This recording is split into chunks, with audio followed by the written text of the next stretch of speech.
Hello, and welcome to this episode of Kennedy Saves the World. The UCLA Bruins single-handedly saved college football by beating the USC Trojans. Great turn of events this last weekend. Jimmy Failla, of course, here to forecast the week.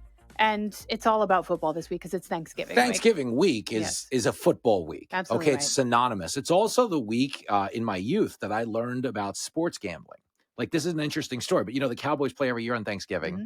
I grew up in a house with no Cowboy fans, yet there was a lot of passion around the TV set. And I was like, why are people breaking things right now? And it wasn't until I was 18 that I understood Mom, what's an over-under? Why my Uncle Sonny disappeared for a month and a half after the Cowboys lost in overtime to the Vikings in 1987. True story. Tom Landry was the coach, but that was the beginning of my entree into sports gambling was Thanksgiving. And we've got those two games every year. Traditionally, the Lions play early, the Cowboys play late. Mm-hmm. And now the NFL has gone football crazy. They've added a night game. They've added a Black Friday game. You get all the college rivalry games. And, of course, the game, which is Ohio State against Michigan. Now, so you married someone from Ohio. I did. So you have skin in this game. The rest of us in the country, we try and figure out which team we like less. Yes, and I'm going to show you how. I'm going to give you a guide to rooting in the Ohio State-Michigan game. It's like when you watch the Super Bowl, you don't know which team you should root for. And to give you guys a qualifier, yes, I married a girl who grew up on a dairy farm who had no self-worth. She didn't realize. She was on a farm surrounded by animals. She didn't know her street value and how much better she could do. Like, technically speaking, right now, it's like a radio host and a guy who works in TV with you. I probably, on paper, seem like a decent catch. But in 2003, as like a cab driver / opening act comedian, I don't know that anybody thought this was a sound decision by the general manager. I don't know that this was a good hire. Were you a gambler at that point? Oh, big time. I mean, I all kinds of risks. I was eating chicken kebabs in Times Square back then. You want to talk about a roll of the dice? Is that a euphemism or an actual? No, straight food? Up. It's exactly what it sounds like. And let me tell you something. Say what you want about dog meat, but if they get the seasoning right, those chicken kebabs are fantastic. Anyway, open sores on an open flame.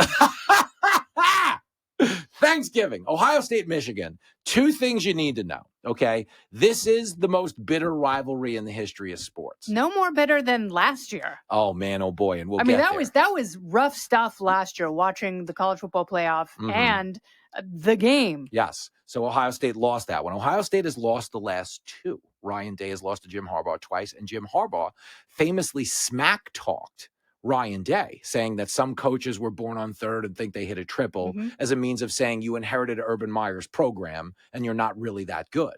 And not only did Jim Harbaugh say that, but then he went out and beat the guy. Of course, there's no chance for revenge this year, technically speaking, because Jim Harbaugh isn't in the game. No, he's still under suspension He's for 3-game suspension. Sign-stealing shenanigans. A lot of people don't know this, but the Tesla song Signs, actually written about Jim Harbaugh, signs everywhere, signs. They were stealing signs in the Big Ten. They've accepted a 3-game suspension, and that's not even the end of it.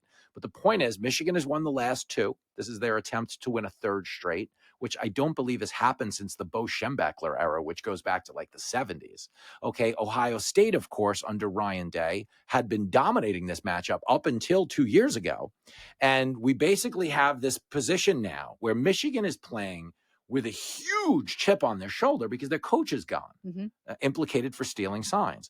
Ohio State, though, has a lot of pressure on them because they've lost the last two, and it looks so much worse if you lose to an interim coach. Yes. You know what I'm saying? You're not losing a car chase. This isn't Roscoe Pico train failing to catch Bo and Luke Duke. This is that year where they had Coy and Vance driving. You don't even have Uncle Jesse. You understand? Where's Cooter in all this? Cooter's not even showing up, and you're still going to lose the car chase, Roscoe Pico train. So I think the pressure in this game, even though Michigan's favored by 3, I think the pressure is on Ohio State. Where is the game? It is in Ann Arbor.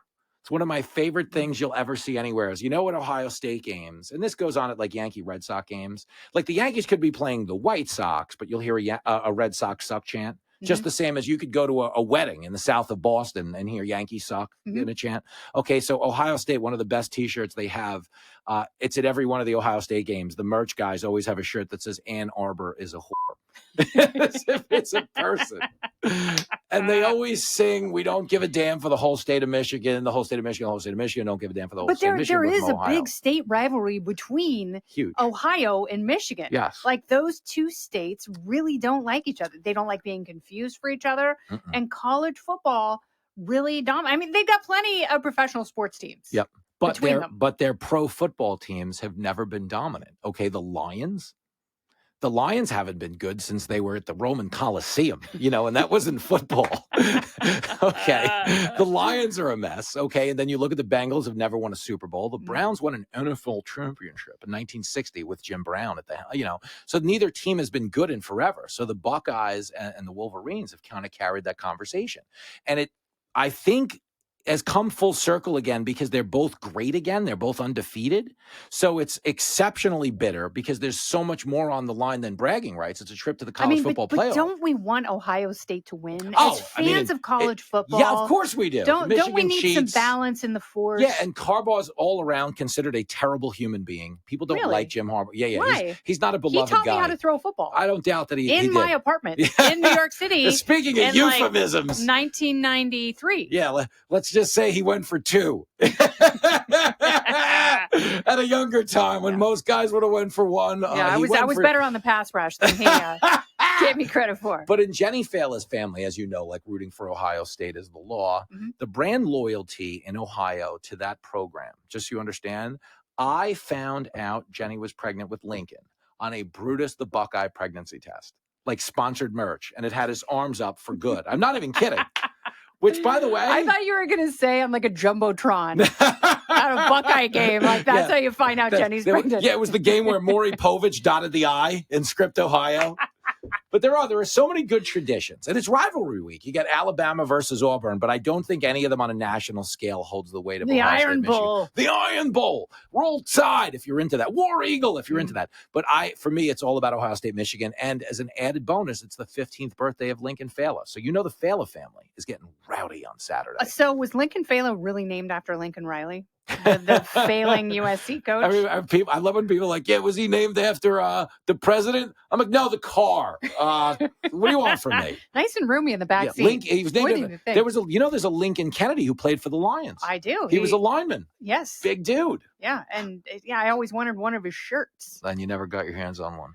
No, I got my hands on his wallet and then they kicked me out of the hotel. There it is. So for my money, I think you got to root for Ohio State. Yeah. They're a 3.5-point underdog. How do you root for the team who cheated? But if you're in like a bad villainy mood, I mean, as Yankees fans, you can't. Like I know, that's go ahead. A sensitive topic for us. Yeah, they're the Astros of college football. Do either of these teams have a shot at winning the national championship? Yes, because the only thing ahead of both of them is Georgia. And the SEC being like the most competitive conference in football means Georgia has a good chance of they're going to play in the SEC championship game, which is a very losable game. So they both have a really good chance. At the very least, like the winner of this game will wind up in the playoff. Okay, and the loser could wind up in the playoff, if only because the teams in front of them will lose. Meaning if you're ranked second and you lose to the third-ranked team, you're not falling to ninth. You're falling to like fifth. Yes. So what happens to the Huskies? Well, that's the key. If the Huskies are a team in front of you that move up from 5 to 4 and wind up losing in their conference championship game, you get right back in. I mean, that's what happened for Ohio State last year. TCU wound up losing in its conference championship game, but then killing Michigan. So this game will not determine the end of one team's playoff hopes, but it could determine the end of Ryan Day, because if you lose to Michigan for a third time, and this time there's no Harbaugh, he's in big trouble, girlfriend. Yeah, it's interesting. As we all know in college football, there's really just one game you're playing for every program. Yeah. Like UCLA, Chip Kelly can lose 4 games. He beats SC. He's good. Yeah. It's like Army-Navy. He was just beatified. When Army-Navy runs around, you just Army got to beat Navy. That's the whole thing. Well, that's how it is in our house. You're allowed to beat Navy. A lot of sailors. Yeah, well. A lot of sailors getting punched in the junk. Every week is Fleet Week at your place. Is it ever? My goodness gracious. Too funny. Why does my doorman call me the USO? Figured that one out. Is the H silent now? Is he making the H silent? The U.S. ho. The U.S. ho. So quickly, Patriot Award success? Smash hit. I'm very pro Nashville, as you'd imagine. The thing I like about the Patriot Awards is I call it the Oscars for people who deserve them. Okay, everybody you salute at the Oscars is what? It's a closeted gay man with an eating disorder pretending to be a hero. Okay, at the Patriot Awards. Enough about Matthew McConaughey, okay? You leave him out of this. Okay, Very at the Patriot Awards, they're heroes, man. Like, they actually risk their lives for strangers, and they don't do it with a qualifier. They don't go like, who'd you vote for? Before they run into the burning building, or they pull you out of a wreck. So in that regard, it's actually powerful. I think it should be required viewing because I think the country would get perspective. Like, wouldn't you agree that we were at a peak as a society when it was cool to like the country and cool to like the first responders? Like, we don't have that right now. I know a lot of us do.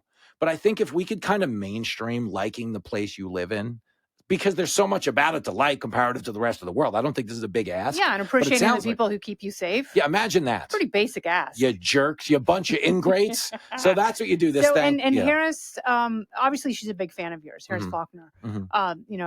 Vaunted host of the Faulkner Focus and Outnumbered.